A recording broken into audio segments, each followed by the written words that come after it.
Hello friends, welcome to my channel Viraj Pooja blog. तो मेरे channel में आप सबका बहुत बहुत स्वागत है। जिन्होंने भी मेरे चैनल को सब्सक्राइब किया है उन्हें बहुत बहुत थैंक यू, और जो पहली बार मेरे चैनल में आ रहे हैं प्लीज मेरे चैनल को सब्सक्राइब कर दें। तो आज हम प्रीमेच्योर बेबी के बारे में बात करेंगे।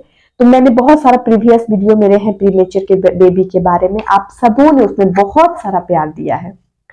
तो आज फिर हम बात करेंगे कि आखिर प्रीमेच्योर बेबी का बहुत ज्यादा ख्याल क्यों रखना चाहिए, क्यों सावधानियां बरतनी चाहिए, आखिर प्रीमेच्योर वक्त से पहले पैदा होने वाले बच्चों को क्या क्या दिक्कतें आती हैं और हमें क्या क्या सावधानियां बरतनी चाहिए। तो चलिए चलते हैं।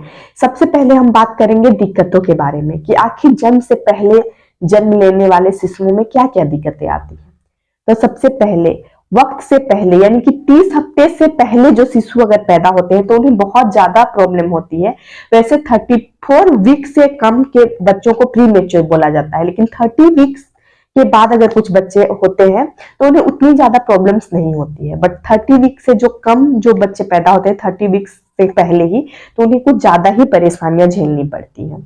सबसे पहली बात, जब बच्चे पैदा होते हैं तो उनके लंग्स पूरी तरह से डेवलप नहीं होते हैं, जिनकी वजह से उन्हें सांस लेने में बहुत प्रॉब्लम होती है, क्योंकि उनके फेफड़े जो हैं, लंग्स यानी कि फेफड़े जो है वो अच्छी तरह से डेवलप नहीं हुए होते हैं और वो अच्छी तरह से काम नहीं कर पाते हैं, जिसकी वजह से ही जब शिशु जन्म लेता है उसके तुरंत बाद ही शिशु को एनआईसीयू में ऑक्सीजन मास्क लगाकर रखा जाता है। कभी कभी बच्चों को 3-4 दिनों तक भी ऑक्सीजन दिया जाता है, कभी कभी एक ही दिन में बच्चों के ऑक्सीजन को हटा दिया जाता है।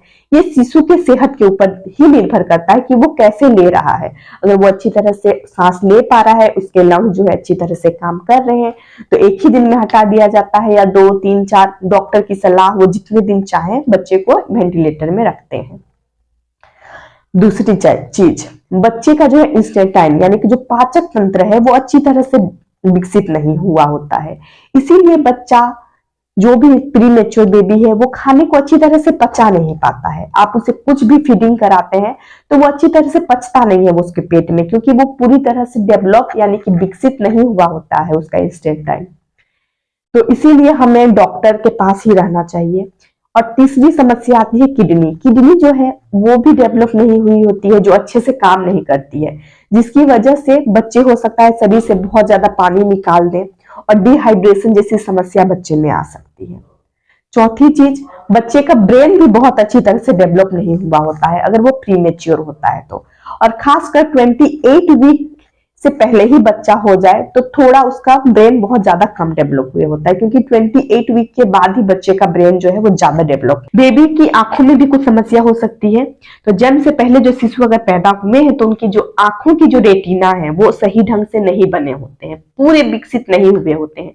तो इसीलिए हमें कुछ कुछ दिनों में डॉक्टर को जाके दिखाते रहना चाहिए, 15-15, 20-20 दिन में, जब तक डॉक्टर पूरी तरह से हमें बोल ना दे कि हाँ अब इनका रेटिना जो है वो सही है, क्योंकि बाद में चल के फिर शायद हमें दिक्कतें हो सके। और फिर कान, जो सुनने की शक्ति होती है वो भी पूरी तरह से बच्चों में डेवलप नहीं हुए होती है अगर वो प्रीमेच्योर हैं तो इसीलिए कानों का भी टेस्ट हमें कराना चाहिए। तो जो आंखों का टेस्ट है उसे बोलते हैं आरओपी, एक आरओपी टेस्ट है, और कान के लिए जो टेस्ट होता है वो है बेरा टेस्ट।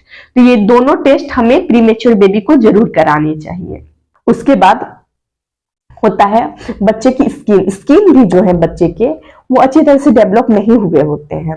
वो कभी कभी आपको देखिएगा जो भी प्रीमेच्योर बेबी होता है उसका जो स्किन है आपको नॉर्मल नहीं लगेगा, टाइट नहीं लगेगा, थोड़ा ढीला ढीला रहता है, कभी कभी उसमें पानी भर जाता है, ये सब, या इन्फेक्शन हो जाए ऐसी समस्या हो सकती है। जो दूसरी समस्या है बच्चों में वो इम्यूनिटी की होती है। जो जन्म से पहले जो शिशु पैदा होते हैं उनमें इम्यूनिटी की प्रॉब्लम होती है, यानी कि रोग प्रतिरोधन क्षमता। तो उसमें ये रोग प्रतिरोधन क्षमता जो है वो कम होती है, इम्यूनिटी पावर कम होती है, जिसकी वजह से बच्चे को छोटे छोटे इन्फेक्शन, छोटी छोटी चीजों से भी इन्फेक्शन हो सकता है। तो हमें इन सब चीजों से बचने के लिए जो सावधानियां बरतनी चाहिए, सबसे पहला है कि डॉक्टर की सलाह लें। आपका बच्चा प्रीमेच्योर अगर हॉस्पिटल में अगर पैदा हुआ है तो आप उसे डॉक्टर की सलाह से, डॉक्टर जो बोलते हैं उसे ऑक्सीजन में रखना है, एनआईसीयू में कितने दिन रखना है, डॉक्टर आपको जो जो सलाह देते हैं आप उसका पूरी तरह से पालन करें।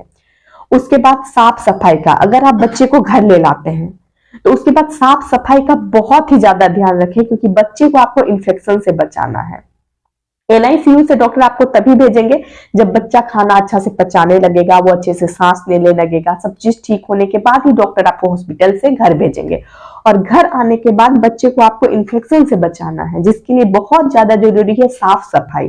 तो आपको बच्चे को एक ऐसा वातावरण देना है जहां पे सफाई बहुत ज्यादा हो, और हो सके तो 1 साल तक अपने बच्चों को थोड़ा भीड़ भाड़ से दूर ही रखें। ऐसी जगहों पे अपने बच्चे को रखें जहाँ पे साफ सफाई हो या लोग कम हो, बहुत ज्यादा भीड़ भाड़ में आप लेके ना जाए, क्योंकि ऐसे बच्चों में जो जन्म से पहले जन्मे होते हैं उनमें रोग प्रतिरोधन क्षमता जो होती है थोड़ी कम होती है।